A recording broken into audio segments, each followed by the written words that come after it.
Welcome to the next lecture. इस lecture में हम लोग बेसिकली ऑप्शंस की क्या थ्योरी है उसके बारे में जानेंगे कि फ्यूचर क्या होता है, ऑप्शन क्या होता है। कल के क्लास में आप लोग ये जाने थे कि कोई भी शेयर को कैश में लेना है, बाई सेल करना है तो किस तरह से करेंगे। आप लोगों ने आज जूम लाइव में भी अटेंड किया होगा और उसमें भी आप लोगों ने देखा होगा कि किस तरह से, खैर आज बहुत ज्यादा ट्रेड तो आइडेंटिफाई नहीं हुआ, डिविस लैब का एक ट्रेड था, तो आपने, आई होप आप लोगों को समझ में आया होगा कि कैसे लेना है वो ट्रेड। राइट, कोई डाउट नहीं था उसमें। आपने तो कल से आया करिए जूम लाइव में, ठीक है, so that it is easier, आपके लिए बेटर हो।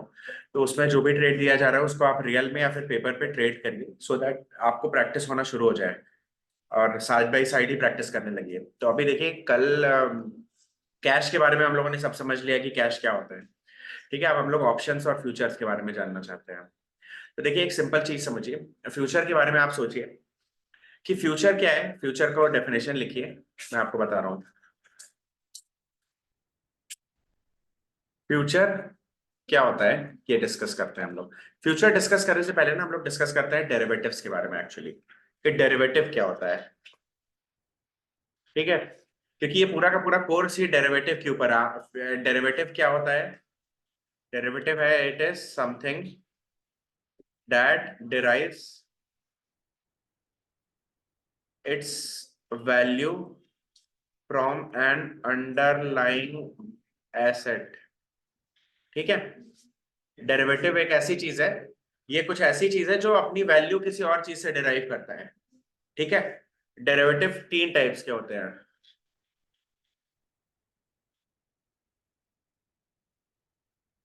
ठीक है। तीन टाइप्स के होते हैं। पहला क्या होता है? फ्यूचर्स। दूसरा होता है options.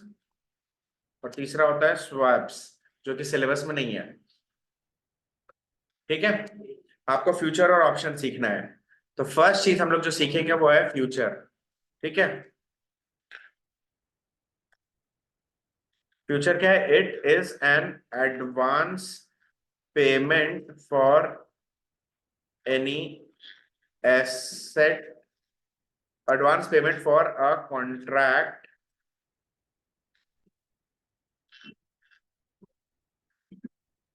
advance payment for a forward contract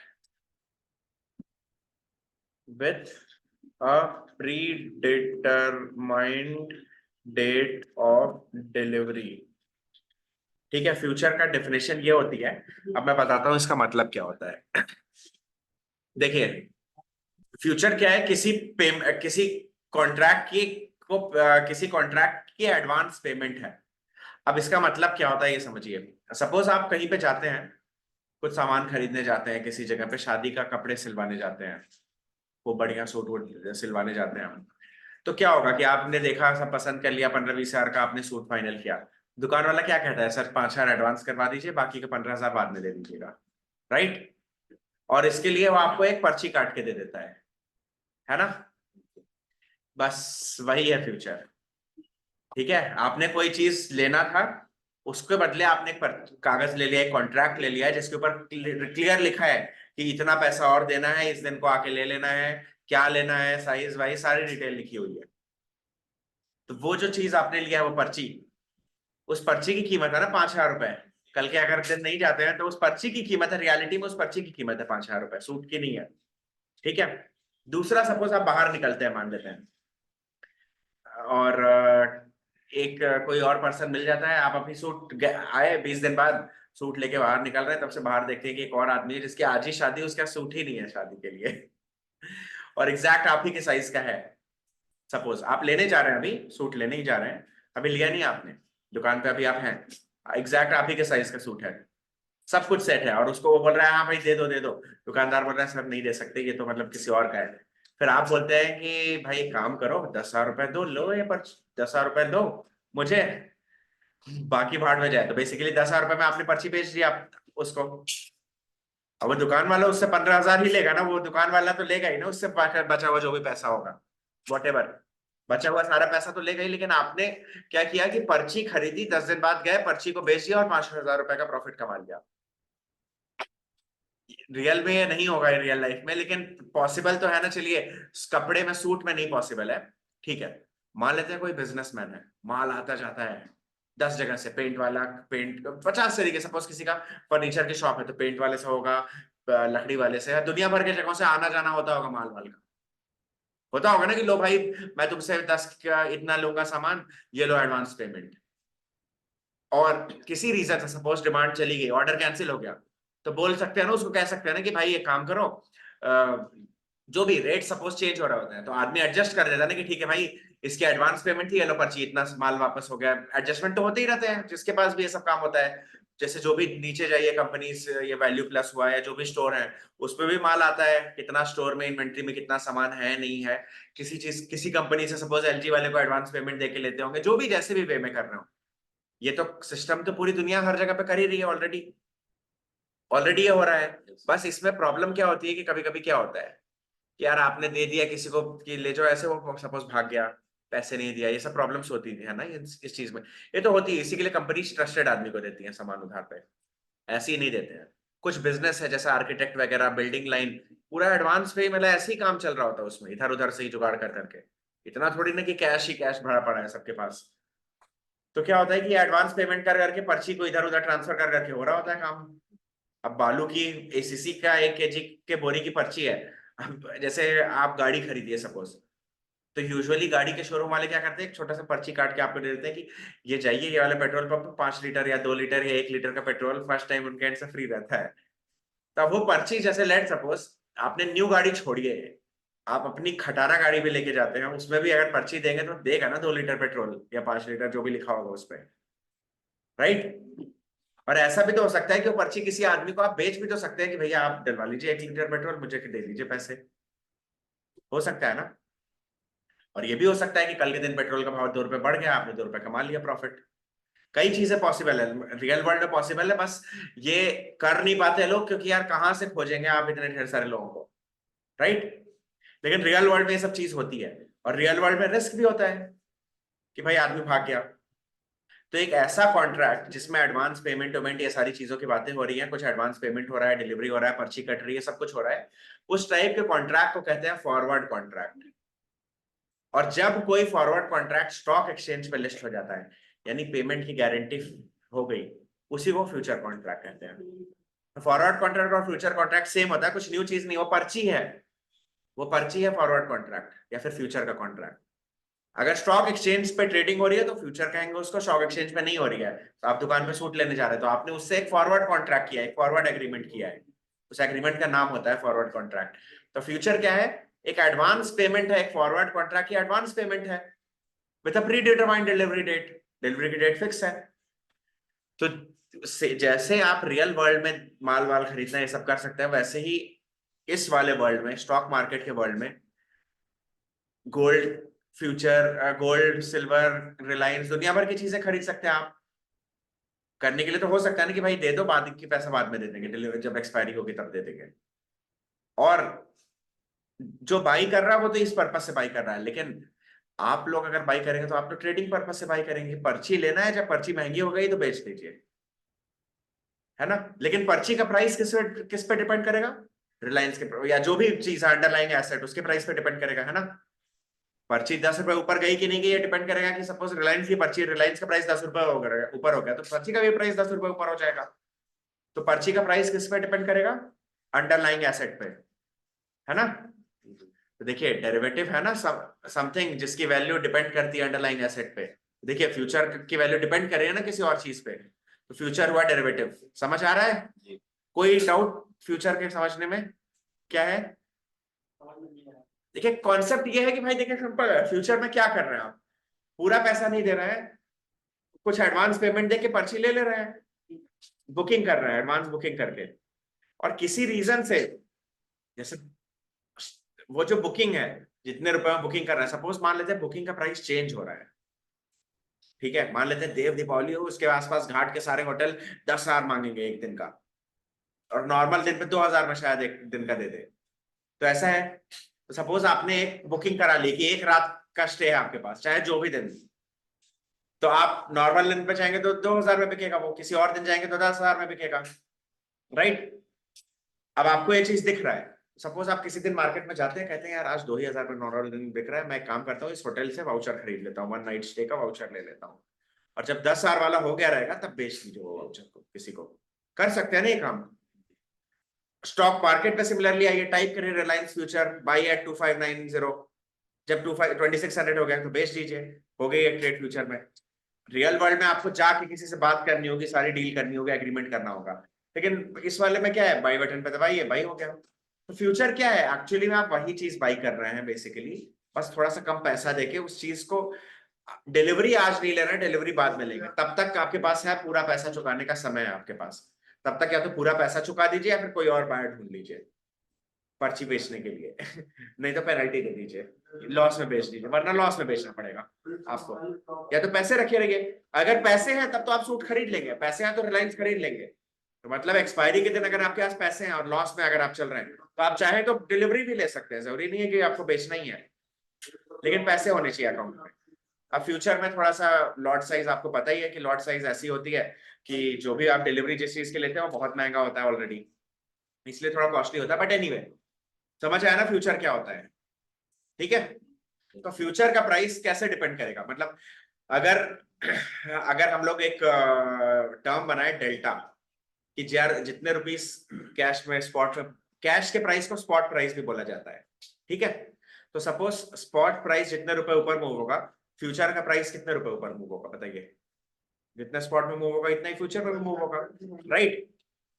तो अगर हम लोग एक टर्म बना दें, एक एक वर्ड बना दें कि सपोज फ्यूचर का प्राइस एक्स अमाउंट मूव हो रहा है, या कुछ भी कुछ अमाउंट मूव हो रहा है, 10 पॉइंट ऊपर मूव हो रहा है, तो हम, अरे फ्यूचर कह रहे हैं सॉरी, स्पॉट का प्राइस अगर 10 पॉइंट ऊपर मूव हो रहा है तो फ्यूचर का पॉइंट भी तो 10 ही पॉइंट मूव हो रहा है ना, मतलब बेसिकली दोनों में रिलेशन एग्जैक्टली इक्वल है ना।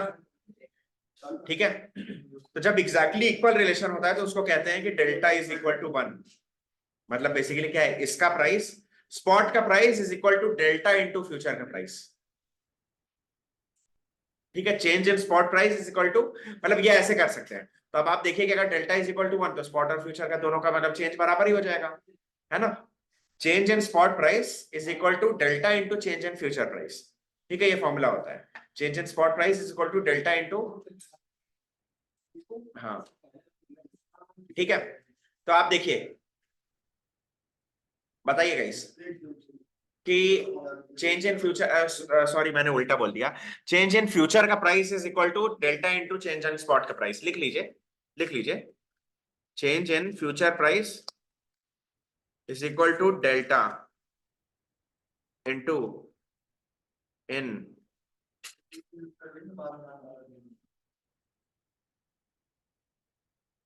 ठीक है, ठीक है, for,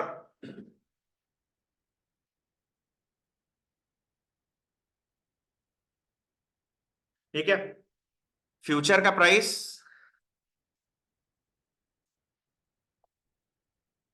is equal to delta into change in spot price. तो अगर डेल्टा 1 हुआ तो फ्यूचर का price is equal to change in spot का प्राइस। ठीक है, तो फ्यूचर कॉन्ट्रैक्ट में डेल्टा 1 होता है। ठीक है, ओके। अब देखिए, एक और कॉन्ट्रैक्ट होता है, उसको कहते हैं ऑप्शन कॉन्ट्रैक्ट। अच्छा, फ्यूचर में आदमी क्या कह रहा है, फ्यूचर में क्या जो भाई कर रहा है फ्यूचर, वो आदमी किसी और से क्या कह रहा है कि भाई मैं तुमसे रिलायंस के इतने शेयर्स इस प्राइस पे लूंगा इस दिन आके, ये लो एडवांस, राइट, यही लाइन बोल रहा है ना। अच्छा, सपोज इस लाइन में कुछ वर्ड्स ऐड कर देते हैं। ये आदमी बोल रहा है कि भाई मैं तुमसे रिलायंस के 200 शेयर्स 250 शेयर्स लूंगा 2600 रुपए के प्राइस से, 250 शेयर्स लूंगा तुमसे 2600 रुपए के प्राइस से फरवरी के लास्ट डे पे, ठीक है, एक्सपायरी के दिन लूंगा मैं आके, सपोज ये फ्यूचर का कॉन्ट्रैक्ट हुआ, ये लो उसका एडवांस पेमेंट। ठीक है, दिस इज फ्यूचर कॉन्ट्रैक्ट। ठीक है, अब ऑप्शन का कॉन्ट्रैक्ट देखिए क्या है। ठीक है, ऑप्शन का कॉन्ट्रैक्ट देखिए, इसी फ्यूचर का कॉन्ट्रैक्ट में अगर हम लोग एक लाइन ऐड कर दें, इफ आई वॉन्ट टू, वो आदमी जो कह रहा है कि भाई मैं तुमसे रिलायंस के 250 शेयर्स 2600 रुपए के प्राइस से फरवरी के लास्ट दिन आके लूंगा, ये लो एडवांस, ये फ्यूचर था। ठीक है, अगर मैंने उसको कहा कि रिलायंस के 2600 शेयर्स अरे 250 शेयर्स मैं 2600 रुपए के भाव से लूंगा फरवरी के लास्ट वर्किंग डे पे, इफ आई वांट टू। तो ये ऑप्शन का कॉन्ट्रैक्ट बन गया। ठीक है, अब इफ आई वांट टू में क्या है कि अब देखिए, मैं बोल रहा हूं आपसे बाई करने के लिए बोल रहा हूं, आप है सेलर। ठीक है, आप सोचेंगे कि भाई क्या है यार, ये आदमी ये तो गजब फंसा रहा है। रिलायंस अगर 2500 रुपए का अगर प्राइस रहेगा शेयर का प्राइस, तब ये बोले तब आएगा ही नहीं मेरे पास, मेरे से क्यों महंगे मिलेगा। लेकिन अगर महंगा हो गया तो आ जाएगा लेने में, तब तो मेरा तो श्योर शॉर्ट लॉस है ना। तो आप ऐसी डील क्यों करेंगे, कभी नहीं करेंगे ऐसी डील, है ना। आप मना कर देंगे स्ट्रेट अवे, फिर हम कहेंगे अरे भाई सुनिए यार, एक काम करिए, 2500 का शेयर है ना, या 2600 रुपए का एक शेयर है ना, ये लीजिए 10 रुपए एडवांस, 10 रुपए या 20 रुपए रख लीजिए, अगर मैं नहीं आया तो 20 रुपए आपके हो गए ना पूरे के पूरे। ठीक है, 2600 की चीज ये लीजिए 20 रुपए, ये 50 रुपए ले लीजिए, इजी कैलकुलेशन 50 रुपए ले लीजिए। ठीक है, मैंने बोल दिया 50 रुपीज रख लीजिए। अब आप ध्यान से देखिए, अब ध्यान से देखिए। ठीक है, अभी तक समझ में आ रहा है ना। अब ध्यान से देखिए, अब रिलायंस का प्राइस चेंज करते हैं। ठीक है, प्राइस, प्राइस को देखते हैं, रिलायंस का प्राइस बायर और सेलर। ठीक है, ठीक है, बायर और सेलर। ठीक है, प्राइस बायर और सेलर। ठीक है, अब देखिए, मान लेते हैं रिलायंस का प्राइस हो जाता है, मान लेते हैं रिलायंस का प्राइस होता है 2400, तब बायर क्या जाएगा सेलर के पास 2600 रुपए में रिलायंस खरीदने के लिए, नहीं जाएगा ना। तो बायर का कितने का लॉस हुआ, 50 रुपए दिया था ना मैंने, 50 रुपए दिया था ना मैंने, वो लॉस हो गया मेरा। ठीक है, और सेलर को कितने का प्रॉफिट हुआ, 50 का। ठीक है, अच्छा रिलायंस का प्राइस सपोज 2500 होता है, तब क्या बायर जाएगा, अरे 2600 रुपए में मिल रहा है, क्यों जाएगा, अभी फिर से 50 का लॉस, है ना। ठीक है, अच्छा सपोज शेयर का प्राइस 2600 हो जाता है, तब बताइए जाएगा कि नहीं जाएगा। जाए चाहे ना जाए कोई फर्क तो पड़ता नहीं, बात तो सेम ही है ना, बात तो सेम ही है ना। 50 रुपए तो दे दिए हैं, लॉस हो चुका है वो। चाहे चाहे मैं आपसे आके लूं चाहे किसी और से ले लूं, घर के बगल वाले से ले लूं, बात तो सेम ही है ना। क्या फायदा आपसे लेने में, कोई स्पेशल फायदा तो नहीं हो रहा, तो लॉस तो अभी भी 50 का हो रहा है ना। ठीक है, अच्छा ये सब लिखते रहिए, नहीं तो ऐसे कहानी की तरह नहीं सुनना है, ये लिखिए लिखिए लिखिए लिखिए प्लीज लिखिए, सब लिखिए। ये पे आउट अभी चार्ट बन जाएगा, अभी आप कह देंगे अरे ये क्या हो गया, फिर बोलेंगे सर पीछे जाइए फोटो लेना है लिखिए। अच्छा सपोज शेयर का प्राइस 26 2625 हो जाता है, तब बताइए क्या मैं जाऊंगा 2600 रुपए में लेने के लिए, जाऊंगा, लेकिन 50 रुपए मैंने पहले पे कर दिया है। ठीक है, तो वो 50 रुपए का तो लॉस हो गया, लेकिन अब मैं 2600 रुपए में उसे लेके मार्केट में 2625 में बेच दूंगा और 25 रुपए का प्रॉफिट कमा लूंगा। तो 50 - 25 कितने का लॉस हुआ, 25 रुपए का नेट लॉस, अभी 25 का अभी भी है। और इसको कितने का नेट लॉस हुआ, प्रॉफिट हुआ 25 का ना, क्योंकि अभी तो यार लॉस झेल रहा है बेचारे को, मार्केट से 2625 में लेके इसको 2600 में बेचना पड़ रहा है, 2500 का लॉस झेलना पड़ रहा है 25 रुपए का। अच्छा देखिए, जब 2650 हो जाएगा प्राइस, तो बायर का जीरो हो जाएगा, सेलर का भी जीरो हो जाएगा, समझ में आ रहा है। अच्छा, जब 2700 प्राइस हो जाएगा तो बायर का कितना होगा 50 और सेलर का -50। जब 2800 प्राइस हो जाएगा तो इसका 150 और इसका -150। ठीक है, 3000 जब प्राइस हो जाएगा तो +350 और -350। ठीक है, जब इसका प्राइस इनफाइनाइट हो जाएगा तो इसका क्या है प्रॉफिट, और इसका लॉस कितना। ठीक है, तो देखिए ये क्या है, इस टाइप के कॉन्ट्रैक्ट को कहते हैं कॉल ऑप्शन।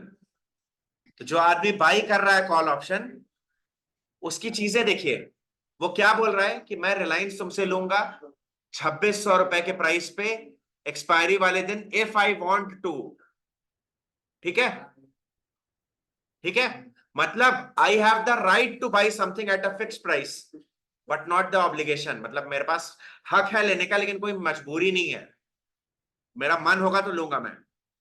तो ऑप्शन की डेफिनेशन क्या हो गई, it is the right two by an asset at a predetermined price, at a predetermined price, ठीक है, to buy an asset at a predetermined price, ठीक है, it is the right but not the obligation, यहां लिख दीजिए but not the obligation, ठीक है। Option की डेफिनेशन ये हो गई,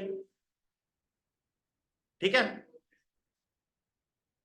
ये डेफिनेशन हुई, एक्चुअली ये कॉल ऑप्शन की डेफिनेशन हुई, ऑप्शन की नहीं है, ये कॉल ऑप्शन की डेफिनेशन, पुट ऑप्शन अलग है, ठीक है। तो अब देखिए कॉल ऑप्शन में जो ऑप्शन बाई कर रहा है जो आदमी, ये देखिए रिलायंस का प्राइस चाहे कुछ भी हो, उसको मैक्सिमम लॉस कितने का हो रहा है, 50 रुपए का हो रहा है। इस अमाउंट को पता क्या कहा जाता है, प्रीमियम कहा जाता है इस अमाउंट, ठीक है। तो मैक्सिमम लॉस कॉल ऑप्शन वाले का कितना हो रहा है, प्रीमियम अमाउंट के बराबर, जो प्रीमियम पे किया उससे ज्यादा लॉस नहीं हो सकता, ठीक है। मैक्सिमम प्रॉफिट कितना हो रहा है, अनलिमिटेड हो सकता है। तो ये प्रीमियम डिसाइड कौन करेगा, ये तो सर हम डिसाइड करेंगे ना, जो खरीद रहा है। जो नहीं, जो बेच रहा है वो, जो बेच रहा है वो डिसाइड करेगा ना, अगर खरीदार उस रेट पे रेडी होगा तब बिकेगा, अगर खरीदार उस रेट पर रेडी होगा तब बिकेगा, नहीं तो बेचने वाला डिसाइड करेगा कि भाई मेरा प्राइस ये लेना है तो लो, नहीं तो फाड़ में जाओ, यही है ना, ठीक है। तो बेचने वाला डिसाइड करेगा, खरीदने वाला कभी नहीं डिसाइड करेगा, ठीक है। बेचने वाला मन हो तो प्रीमियम को और प्रीमियम पे बेचे, मन हो तो प्रीमियम ये वाली चीज को डिस्काउंट पे बेच दे, डिस्काउंट दे दे, हर चीज कर सकता है वो, है ना। स्टॉक निकालना हो तो डिस्काउंट पे देने लग जाए, बहुत चीजें कर सकता है वो।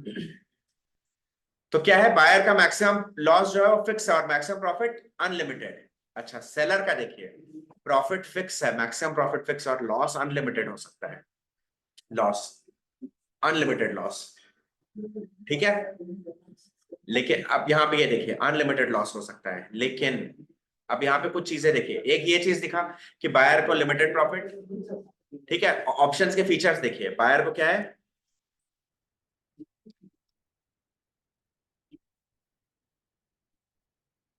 ठीक है, एक ये फीचर हुआ, लिखते जाइए सब।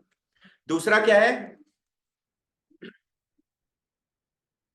Profit slash profit loss of buyer is equal to loss slash profit of seller, मतलब बायर का जितना प्रॉफिट है उतना सेलर का लॉस है, बायर का जितना लॉस है उतना सेलर का प्रॉफिट है, क्या ये बात सही है। मतलब it is a zero sum game, that is options is a zero sum game, है ना।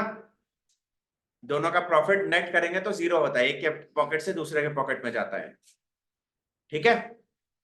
अच्छा तीसरा देखिए, अच्छा ये बताइए 50 रुपए देके वो मेरे 2600 रुपए को ब्लॉक करवा दिया ना वो पर्सन ने मेरे, क्या मेरे माइंड में तो रहेगा ना 2600 रुपए रखने हैं तभी तो जाके खरीदेंगे, लास्ट में जब देना पड़ेगा तो जाके खरीदेंगे 2600 2700 या फिर अनलिमिटेड पैसे कुछ भी हो सकता है ना, उतने पैसे रखने की जिम्मेदारी तो मेरी होगी ना, जाके ले आके इसको बेचना होगा, वो तो बाद में ये तो मन करेगा तो इसका आएगा तो नहीं आएगा, इसके पास पैसे होंगे तो आएगा, मन हो तो नहीं आएगा, मेरे पास तो रखना पड़ेगा ना।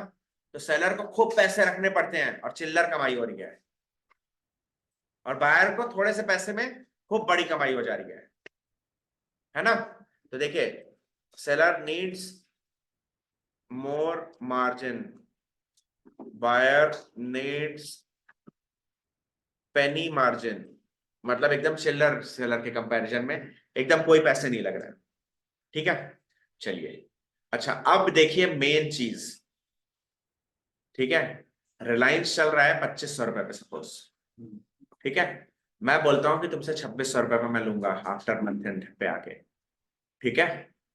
अब देखिए ध्यान से, अभी रिलायंस का प्राइस सपोज 2500 रुपए चल रहा है, सब कुछ लिख लिया आप लोगों ने। अब रिलायंस का प्राइस सपोज 2500 रुपए चल रहा है, ठीक है। 2500 रुपए रिलायंस का प्राइस चल रहा है, तो आप देखिए ध्यान से, 2500 रुपए जब रिलायंस का प्राइस चल रहा है, तो अब आप बताइए बायर को एट दी एंड देखिए क्या होगा, प्रीमियम जीरो हो जाएगा, अगर एक्सपायरी पे नहीं गया रहा तो यार एक तरह से जीरो हो चुकी है वैल्यू। तो अच्छा बायर को कब प्रॉफिट होगा, अगर मार्केट नीचे जाता है, सपोज रिलायंस का प्राइस नीचे जाता है तो बायर को प्रॉफिट होगा, कहां से होगा भाई, देखिए 2500 से नीचे 2400 पे आ गया तो लॉस हो रहा है ना बायर को, देखिए जब 2400 पे आया तो लॉस हो रहा है ना बायर को, सेलर को प्रॉफिट हो रहा है ना, यहां दिख रहा है ना भाई 2400 के प्राइस पे बायर को लॉस दिख रहा है, कुछ सोचने की बात थोड़ी ना है। इसी के लिए तो हमने बनाया है। तो अगर मार्केट नीचे जा रहा है तो बायर को लॉस होगा, ठीक है। अच्छा 2500 पे रह जाता, मार्केट साइडवेज रहता है जब, तब बताइए क्या होगा, बायर को प्रॉफिट होगा कि लॉस होगा? फिर से लॉस होगा। अच्छा चलिए बायर मार्केट ऊपर जाता है, ठीक है, 2500 से 2600 आ गया, तब भी बायर का लॉस। 2550 आ गया, 2625, तब भी बायर का लॉस। इतना ऊपर गया तब जाके जीरो, और मतलब बेसिकली है ड्रास्टिकली जब ऊपर मूव हो रहा है तभी सर बायर का लॉस हो रहा है एक्सपायरी के दिन, अरे प्रॉफिट हो रहा है तभी। और सेलर का लॉस, अगर मार्केट नीचे जाएगा सेलर का प्रॉफिट, साइडवेज सेलर का प्रॉफिट, ऊपर गया सेलर का प्रॉफिट, बुरी तरह ऊपर गया मतलब एकदम सरासर गलत जिस दिन होगा ना सेलर, उसी दिन उसका लॉस हो रहा है ना सर। तो यार ऐसा कोई चीज है जिसमें पैसे खूब लगा दे रहे हैं लेकिन श्योर शॉर्ट टाइप आ रहा है, तो यार अमीर अगर आप हैं तो करेंगे ना यही काम। अगर आपके पास पैसे की कमी नहीं है और सब फेवर में आपके, तो आप ये काम करेंगे ना, आप बाई करने के लिए जुआ थोड़ी ना खेलने जाएंगे, नहीं जाएंगे ना। अगर आपके पास पैसे हैं तो आप यही काम करेंगे। तो इससे ये हमें समझ में आता है कि अगर कोई बड़ा प्लेयर है तो लॉजिकली कोई बड़ा प्लेयर है, अमीर प्लेयर है और दिमाग वाला है। देखिए बड़ा प्लेयर है और अगर उसके पास दिमाग नहीं है तो वो तो 2 दिन में छोटा बन जाएगा ना मार्केट में, क्या ही है, जीरो होने में कितना समय लगता है। तो अगर बड़ा प्लेयर है और वो टिका हुआ है वहां पे, तो इसका मतलब वो बाइंग तो नहीं कर रहा होगा ना, सेलिंग ही कर रहा होगा, ठीक है। और अगर आपको बड़ा प्लेयर बनना है तो वही काम करना होगा ना जो बड़ा प्लेयर कर रहा है, ठीक है। तो आपको भी सेलिंग ही करना पड़ेगा। बाइंग करेंगे तो आपके अगेंस्ट क्या है, इतना बड़ा, आप समझ रहे हैं ऑप्शन बायर जब बाई करते हैं आप कॉल ऑप्शन, इंस्टेंटली बाई तो दबा दे रहे हैं, लेकिन मार्केट में कैसे फंसा के रखा है लोगों को पता ही नहीं है चीज, पूरा शिकंजा कसा हुआ है कि इसका तो प्रॉफिट होने ही नहीं वाला है। लोगों ने कैसे किया है, आपको लालच दिया है कि बस 2000 रुपए लो, एक लॉट ले लो बैंक निफ्टी का, है ना। आप 2000 रुपए लगाएंगे और बैंक निफ्टी के ले रहे हैं 45,900 का कॉल ऑप्शन, अभी 300 पॉइंट बचा हुआ है अभी मूवमेंट में, एक्सपायरी आने वाली है। वही बात हो गई कि 6 बॉल पे 6 छक्का चाहिए, आपने एक का 100 वाला भाव का रेट लगा दिया है ना। एक बार जीत सकते हैं आप नो डाउट, लेकिन ऐसा हो सकता है कि जीवन बीत जाए कभी ना जीते, ऐसा भी हो सकता है। दूसरा, जो आदमी 6 छक्का पे लगवाया है, अगर 3 छक्के लग जाएंगे तो वो बेवकूफ थोड़ी ना है, वो किसी और से जाके बेट लगा देगा, अगले 3 छक्के पे 3 छक्के लगेंगे उसकी बेट लगा देगा उल्टी, ताकि इधर से जो लॉस हो उधर के प्रॉफिट से कवर अप हो जाए और वो मैक्स अनलिमिटेड लॉस में ना जाए। देखिए अनलिमिटेड लॉस तो तब तक है ना जब तक आपने ऐसे ही दे दिया है 6 बॉल पे 6 छक्के और कुछ नहीं किया, आंख बंद करके सो गए, सुबह उठ रहे हैं देखने लग गया 6 छक्का।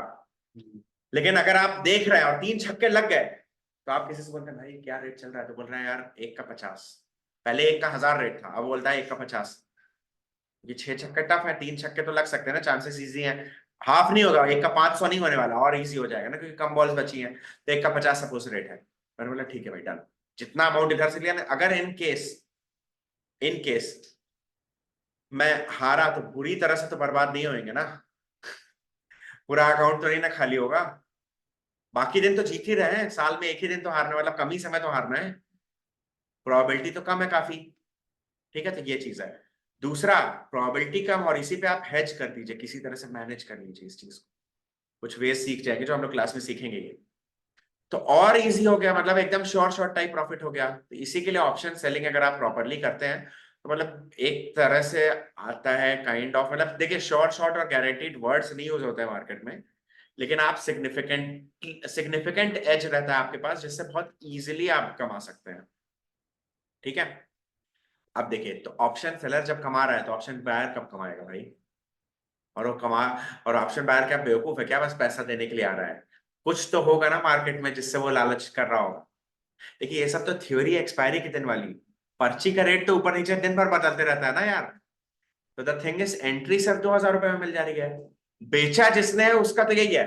बीच में रिटेलर पहले आपने लिया 200 रुपए बाई करके 210 पे बेच दिया, इन्होंने 210 पे लेके 203 पे बेच दिया, आपस में रिटेलर से इधर उधर कर रहे हैं सब कुछ घूम फिर के, नेट रिटेलर में ही 2 रुपए का डीके आपने झेला, 5 का इन्होंने झेला, 3 का इन्होंने, आपस में कर करके सारा डीके आ रहा है, वो सारा पैसा सारे रिटेलर्स का पैसा कलेक्ट होकर किसके पॉकेट में जा रहा है, वही बड़े प्लेयर के पॉकेट में जा रहा है।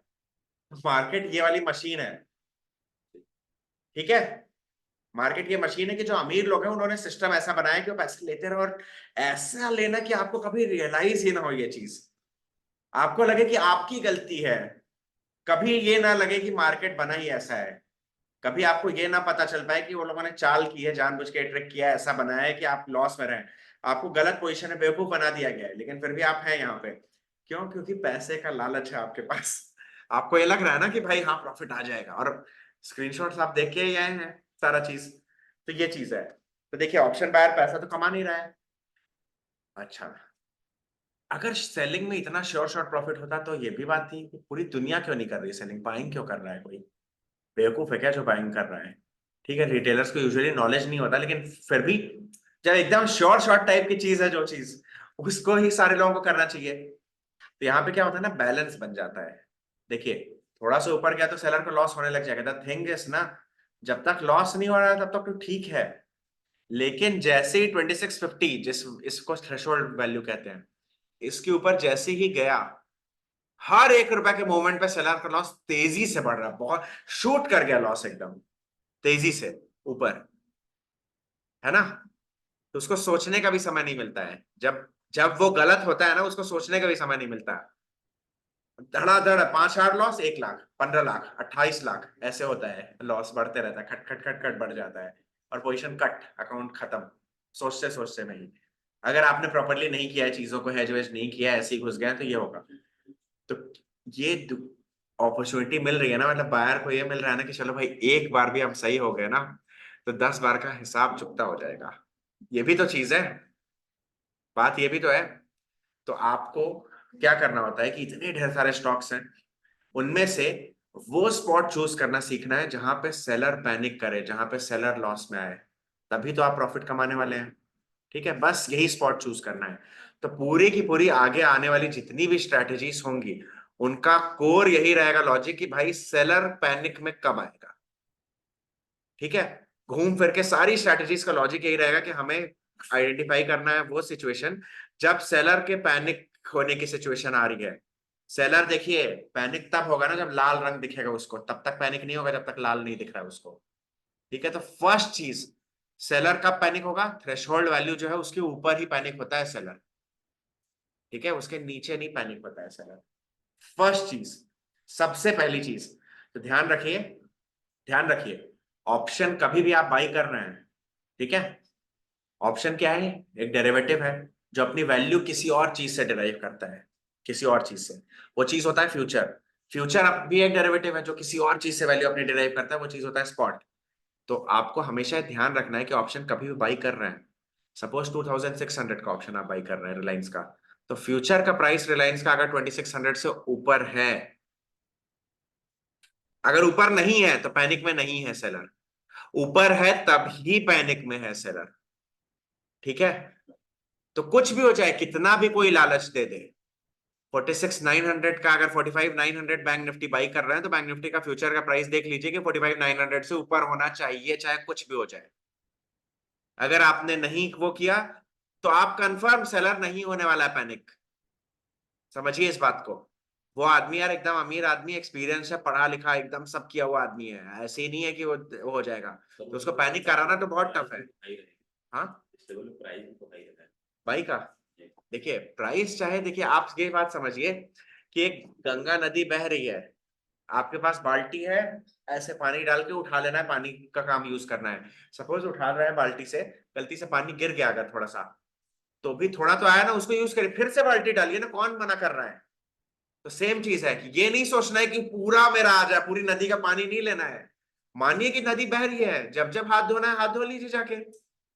ये नहीं सोचना है कि अरे यार इसी बार में लेके आना है सारा, ये प्रॉब्लम की जड़ है पूरी की पूरी। तो प्राइस हाई रहे चाहे, देखिए हाई है और हाई चला जाएगा, आपको तो बस 20 पॉइंट 50 पॉइंट पर कैप्चर करना है ना, 0 से 900 थोड़ी ना करना है कि 0 जब से शुरू हो रहा है तब से मैंने बाई किया और एंड हाईएस्ट पॉइंट पे मैं बेचूंगा। कोई नहीं कर पाएगा ये चीज। तो आपको तो यही चीज करनी है। ठीक है, तो हमेशा ये ध्यान रखिए कि आपको तो तभी एंट्री लेनी है। तो फर्स्ट लेसन कि भाई पैनिक जब होगा सेलर तभी एंट्री लेनी है, पैनिक नहीं होगा तो नहीं लेनी है। और सेलर तो तभी पैनिक में होगा जब लाल रंग देखेगा, लॉस देखेगा, तभी, क्योंकि लॉस मतलब अगर वो इंस्टेंटली कदम नहीं रखा और जरा सा भी उसके अगेंस्ट और कुछ हुआ तो लॉस 5 गुना हो जाएगा, फट फट तेजी से बढ़ने लग जाएगा। तो इमीडिएटली रेड देखते ही उसको, बेसिकली उसके जो पैनिक बटन लाल देखते ही उसको दबानी होगी एक तरह से, या फिर तुरंत सोचना होगा क्या करें, राइट। विद इन सेकेंड्स हो जाएगी चीजें। तो ज्यादातर चांसेस होती है कि आदमी का लॉस जब होता है ना, तो दिमाग लगाने के बदले पैनिक बटन होती है कि भाई एग्जिट, बुक करो लॉस और एग्जिट करो। यही होता है ना आदमी का ज्यादातर बेसिक सा चीज है। करोड़ों अरबों रुपए मैनेज कर रहे हैं भाई वो लोग, बड़ी बड़ी कंपनीज हैं, करोड़ों पैसे कर रहे हैं। आप लोग का सबका पैसा है, रूल्स हैं, दुबा थोड़ी ना देंगे ऐसे ही लालच में। उनको तो रूल फॉलो करना होगा, वो यही काम करेंगे, राइट। है ना। तो आपको आइडेंटिफाई करना है पैनिक स्पॉट, ठीक है। अच्छा, पैनिक, अच्छा एक और चीज बताइए। सपोज कोई रेलवे स्टेशन है, उस पे एक आदमी खड़ा है, ठीक है, और पुलिस वाले हैं, पुलिस को अचानक से बोलते हैं अरे स्टेशन से सबको निकालो, बम फट सकता है स्टेशन पे। तो क्या पुलिस वाले पैनिक करेंगे एक आदमी को निकालने के लिए? नहीं ना। पुलिस वाले तब पैनिक करेंगे ना जब खचाखच भरा होगा स्टेशन, ठीक है। तो दूसरा चीज, कि पैनिक तो पहले तो तब आएगा जब लाल निशान होगा। दूसरा पैनिक तब आएगा ना जब खचाखच भरा होगा, मतलब उस स्ट्राइक प्राइस पे जम के सेलिंग हुई रहेगी, ओपन इंटरेस्ट उसका खूब हैवी रहेगा। अभी हम लोग आएंगे ओपन इंटरेस्ट क्या होता है अच्छे से डीप में, लेकिन बेसिकली उस स्ट्राइक प्राइस पे ओपन इंटरेस्ट सुने तो होंगे ना नाम। उसकी वैल्यू खूब ढेर सारे लोग बेसिकली सेल किए रहने चाहिए उस स्ट्राइक प्राइस पे, भीड़ होनी चाहिए, तभी तो पैनिक आएगा बम का खबर से। भीड़ नहीं होगी तो यार दो लोग हैं, पुलिस वाले बोलेंगे इधर आओ निकल जाओ, खत्म काम, खोजा गया बम, कुत्ता तुरंत जाएगा सूंघ के निकाल लेगा बम को। लेकिन अगर भीड़ भाड़ है तो नहीं निकल पाएगा बम। तो सेम तरीके से पैनिक तब आएगा जब उस स्ट्राइक प्राइस पे भीड़ भाड़ है, ठीक है, इनफ ओपन इंटरेस्ट है, इनफ लोग हैं।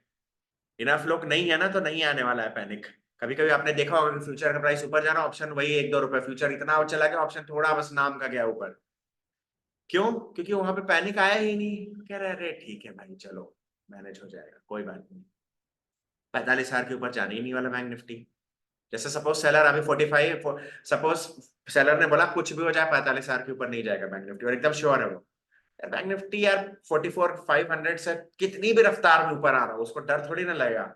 उसको तो डर तब लगेगा ना जब 45,001 होगा बैंक निफ्टी, तब उसको लगेगा अरे भाई ये क्या हो गया यार। अभी तक तो लग रहा था कि संभाल लेंगे हम लोग, क्योंकि सेल ऑर्डर लगे होंगे ना खूब दम के, लगातार भरे हुए रहे। यार बाहर आ रहे होंगे बाई करने करने, लेकिन सब सेलर्स बेच दे रहे होंगे, नहीं जा पा रहे हैं। लेकिन अगर 1 रुपए भी ऊपर चला गया यानी सारे ऑर्डर एग्जीक्यूट हो चुके हैं, तभी तो हुआ। समझ रहे हैं ना आप पॉइंट? 1 रुपए ऊपर जाने का मतलब 2500 से 2501 होना मीन्स सारे सेल के जो 2500 रुपए पे ऑर्डर्स लगे थे वो सब एग्जीक्यूट हो चुके हैं, तभी तो प्राइस ऊपर गया है।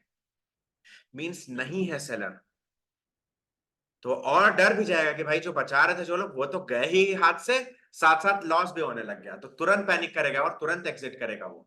मतलब चांसेस बहुत हाई हैं उसके पैनिक करने के। और अगर इन केस थोड़ा सा और ऊपर हो गया तो एग्जिट ही कर जाएगा, तो वो कैलकुलेशन भी नहीं करेगा। दूसरा, मेजोरिटी ऑफ ये सब जो रहते हैं ना वो सब एल्गोरिदम से रहते हैं, उन पे फिक्स है रिस्क रिवॉर्ड, लॉस देखती कट। क्योंकि उनको करना ही क्या है, लॉस वाले सिचुएशन को बचा लीजिए, बाकी टाइम तो मार्केट खुद ही है, मैथमेटिक्स से उनको प्रॉफिट दिलवा देगी, है ना। बने रह जाइए, मैथमेटिक्स से ही प्रॉफिट आ जा रहा है। तो ये चीज तो एल्गोरिदम से ही होता है मेनली, तो ये जो भी है। तो अभी आपको क्या समझ में आया कि बायर एंड सेलर में क्या क्या आइडियोलॉजी वाइज क्या क्या कितना ह्यूज डिफरेंस है? प्रॉफिट देखिए, बायर, ऑप्शन बायर और ऑप्शन सेलर, पहले फ्यूचर समझ में आया क्या होता है? ऑप्शन भी देखिए, आपको ये लग रहा होगा माइंड में, देखिए जो बता रहे हैं समझ में आ रहा होगा, लेकिन फील नहीं आ पा रहे होगे, वो 2-3 बार जब आप सुनेंगे तो आपको खुद ही समझ में आने लगेगा। देखिए ये कॉन्सेप्ट ही इतने ट्रिकी है ना कि 10 बार बोलना पड़ता है, रिपीट करना पड़ जाता है, these are very tricky concepts.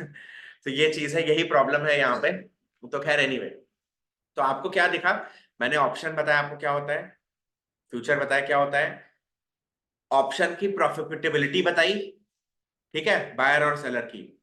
कल हम लोग बायर और सेलर की मेंटालिटी जानेंगे, ठीक है, बायर और सेलर की मेंटालिटी जानेंगे, कल नहीं अभी जान लेते हैं। अच्छा देखिए, सेलर जब कोई आदमी ऑप्शन जो सेल कर रहा है वो आदमी क्या बोल रहा है, इससे ऊपर नहीं जाएगा, वो ये कह रहा है ना। बायर जो है जो बाई कर रहा है वो बोल रहा है इससे ऊपर जाएगा। देखिए बात समझिए, इससे ऊपर नहीं जाएगा मीन साइडवेज या नीचे, दोनों दोनों हो सकता है। तो सेलर के पास 3 में से 2 केसेस हैं और बायर के पास एक है, वो भी एक में भी कुछ हद तक सेलर के पास है, कि ये नहीं थोड़ा ऊपर चला गया तब भी सेलर ही प्रॉफिट कमाएगा। ठीक है। तो देखिए सेलर जब बेचता है, सेलर का क्या क्या मेंटालिटी होती है कि खूब पैसे हैं, safer short short type bets करो, सेफर बेट करो। और buyer on the other hand कम पैसे में ऑल इन होता है, यूजुअली लेस एजुकेटेड पीपल होते हैं बायर, यूजुअली उनके पास नॉलेज कम होता है, जनरली ये सब रिसोर्सेज सब कुछ कम होते हैं, और सेलर के पास यूजुअली सब चीज सही होता है। तो हमेशा किसी भी कॉल ऑप्शन या ऑप्शन में जब भी बातें हो, जैसे हम मैंने बोला कि यार 46,900 पे खूब बाइंग हो रही है, तो आपको ये नहीं बोलना है, बोलना है खूब सेलिंग हो रही है, सेल हो रहा है तभी तो बाई हो रहा होगा। खूब सेलिंग हो रही है यानी 46,900 से ऊपर नहीं जाएगा मार्केट। तो हमेशा सेलर के पर्सपेक्टिव से सोचना है, क्योंकि वो है जिसके पास रिसर्च है, जिसके पास रिसोर्सेस है, पैसा है, सब कुछ है, जिसके पास नॉलेज है, सारा चीज है। और buyer on the other hand उसके पास इनमें से कोई भी चीज नहीं है, होती तो वो कुछ और कर रहा होता। ठीक है। तो चांसेस हमेशा होती है सेलर के, मतलब ऑब्वियसली मार्केट में ये मानना है कि सेलर सही है। ठीक है। तो हमेशा जो भी चीज हो, जैसे कोई बोले यार 46,900 पे ओपन इंटरेस्ट बढ़ते जा रहा है, खूब बाइंग हो रही है, तो आपको ये बोलना है बाइंग ठीक है हो रही है, सेलिंग की वजह से बाइंग हो रही है ना, तो बोलिए खूब सेलिंग हो रही है, यानी 46,900 के ऊपर नहीं जाएगा। ऊपर नहीं जाएगा मीन्स साइडवेज या फिर नीचे, ऊपर नहीं जाएगा मीन्स नीचे चला जाएगा, ये नहीं तुरंत लोग कहते हैं अच्छा तो सेल करते हैं फ्यूचर, ऐसा नहीं होता। ठीक है, तब समझिए बात को। ठीक है। और buyer on the other hand वो सोचता है कि लॉटरी कमा ले, जैकपॉट कमा ले, श्योर शॉर्ट प्रॉफिट कमा ले, कम पैसा लगा के अमीर हो जाए। और यूजुअली बायर्स की साइकोलॉजी एकदम हिली हुई साइकोलॉजी रहती है। कुछ पहली बात, बायर्स मेजोरिटी बायर को एकदम अता पता ही नहीं होता कि क्या हो रहा है। तब वो कॉल ले लिए, उनको कुछ आइडिया नहीं है कि बैंक निफ्टी ऊपर जाएगा कि नीचे जाएगा, बस किसी ने बोल दिया कि कॉल ले लो तो कॉल ले लिया। यही है प्रॉब्लम, ये है। और सेलर 1 रुपए भी लगा रहा है तो 50 कैलकुलेशन करके अपने नीचे लोगों को बैठा के रखा है, पूरी टीम जो पूरा का पूरी टीम को जो पैसा दे रहा है पर मंथ, वो सब चीज सुबह से बैठ के रात भर जग के पूरा एनालिसिस करके वो टीम अपने सीनियर को देती है, वो लोग अपने सीनियर कर करके फाइनली एक आदमी डिसाइड करता है, फंड मैनेजर। तो एक जगह डीप रिसर्च एनालिसिस और एक जगह वेग चीजें हैं, तो चांसेस ऑब्वियसली है। दूसरा, सेलर के पास पैसा भी तो है, तो मार्केट को भी तो वही हिलाएगा ना जिसके पास पैसा होगा। ठीक है। तो ये चीज है, तो हमेशा सेलर पर्सपेक्टिव से चीजें सोचनी है। तो अभी तक हमने साइकोलॉजी भी समझ ली है, हमें अब देखना है एक चीज और जानते हैं। ठीक है। 2-3 बार करेंगे अपने आप आपको समझ में आ जाएगा। चलिए आप पे आउट चार्ट बनाते हैं। ठीक है। अच्छा देखिए, ग्राफ बनाते हैं। देखिए ये एक्स एक्सिस है, इस पे प्रॉफिट लॉस लिखा है, वाई एक्सिस पे, एक्स एक्सिस पे देखिए प्राइस लिखा है, वाई एक्सिस पे प्रॉफिट लॉस है। ठीक है। तो आप देखिए, आप बताइए, आप लोग जो कॉल ऑप्शन बायर होगा, जो बायर है उसका क्या है, 2650 पे 0 रुपीज का प्रॉफिट है। मान लेते हैं 2650 के का पॉइंट है, तो यहाँ पे 0 रुपीज का प्रॉफिट है। ठीक है, 2650 पे। अच्छा, 2600 रुपए तक फिक्स प्रॉफिट है, लॉस है 50 रुपए का। तो 2600 रुपए तक फिक्स लॉस है 50 रुपए का। और उसके बाद हर 1 रुपए पे एकदम स्टेडी प्रॉफिट बढ़ते जा रहा है। तो कैसा है ग्राफ इसका, कुछ ऐसा रहेगा ना ग्राफ प्रॉफिट लॉस का, है ना? समझ आ रहा है बायर का ग्राफ? ठीक है। अच्छा, सेलर का ग्राफ देखिए। सेलर का क्या है, 2600 रुपए तक फिक्स प्रॉफिट है। तो जब तक 2600 नहीं हो रहा है, जैसे ये पॉइंट है ना 2600 का, तो सेलर का यहां तक फिक्स प्रॉफिट हो रहा है, उसके बाद सेम वे में लॉस होने लग जा रहा है। तो ऐसे ही ग्राफ बनेगा ना बायर एंड सेलर का। ठीक है। समझ में आ जा रहा है ना अभी? खाली आपको बाद में माइंड में बार बार लग रहा होगा भाई क्या चल रहा है, इतनी चीजें ऑर्डर में कहाँ से याद रहेंगी, ये सब कैसे होगा, कंफ्यूजन ये वाले हो रहे होंगे, लेकिन जो बात बोली जा रही है एज उस समय तो समझ में आ जा रही है ना? ठीक है। यही एम है, देखिए 3-4 बार करना ही पड़ेगा। अब देखिए हमने कॉल ऑप्शन डिस्कस कर लिया क्या होता है। ठीक है। अगली क्लास में हम लोग डिस्कस करेंगे पुट ऑप्शन के बारे में, बट आपको होमवर्क मैं लिख के दे रहा हूँ। होमवर्क लिख लीजिए कि आपको बताना है पुट ऑप्शन क्या होता है। ठीक है। What is put option? Homework है what is put option. What is put option? ठीक है, फर्स्ट। दूसरा है draw profit loss table of put option, PNL table of put option. Profit loss table जैसे हमने बनाया है ना ऐसा। प्रॉफिट लॉस टेबल, पीएनएल या फिर प्रॉफिट लॉस कुछ भी लिखिए, PNL table for put option, table for put option. और तीसरा है ड्रॉ पे आउट चार्ट, इसको कहते हैं पे आउट चार्ट। तो पुट ऑप्शन के लिए ड्रॉ पे आउट चार्ट। देखते हैं कितना उपाय हो सकता है, कुछ भी नहीं समझ में आप लोगों को। होमवर्क देखिए, कोशिश करिएगा, कल फिर डिस्कस करेंगे तो और समझ में आएगा। देखिए ये ऐसा टॉपिक है कि 10 बार लगातार पढ़ना, ये मतलब ऐसा होता ही है कि हाँ। What is put option? Draw profit loss table for, draw या write profit loss table for put option. और तीसरा क्वेश्चन है draw payout chart for put option. ठीक है, पे आउट चार्ट यही है ना प्रॉफिट लॉस का चार्ट, चार्ट ऐसे ही रहेगा। ठीक है, इतना कोई दिक्कत नहीं है, 2-3 बार पढ़ेंगे अपने आप समझ में आ जाएगा। ठीक है, ये रिकॉर्डिंग भी है, सुनिएगा रिकॉर्डिंग, देखिएगा, अपने आप सब चीजें समझ में आ जाएंगी। ठीक है, तो कॉल ऑप्शन इतना ही है। देखिए बहुत ही कॉम्प्लेक्स कॉन्सेप्ट्स हैं, तो एक भी क्लास वास मत मिस करिएगा बीच में। और कोशिश करिए कि भाई देखिए ऑप्शन मतलब जब भी जो भी ट्रेडिंग करने आ रहे हैं, जैसा भी ट्रेडिंग आप कुछ भी करिएगा, लेकिन क्लास में सीखिए सब कुछ। आपको पता नहीं है कि यार क्या चीज कैसे हो जाएगा, तो सब कुछ सीखिए। नहीं कह रहे भाई मेरे पास तो पैसा ही नहीं, हम क्यों सेलिंग सीखें, ये नहीं सीखना है, ये सब नहीं करना है। या ये नहीं कह रहे मेरे पास तो बहुत पैसा है, मैं बाइंग क्यों सीखूं। लोग सर सैदपुर से आप, ठीक है, सैदपुर डिस्ट्रिक्ट आगे। मेरा भी गांव है चंद्रावती, चौबेपुर के आगे। तो सैदपुर तो जाते ही थे बचपन में, आधा है आधा ये हम लोग जौनपुर। तो ये है, ठीक है। तो अब पॉज कर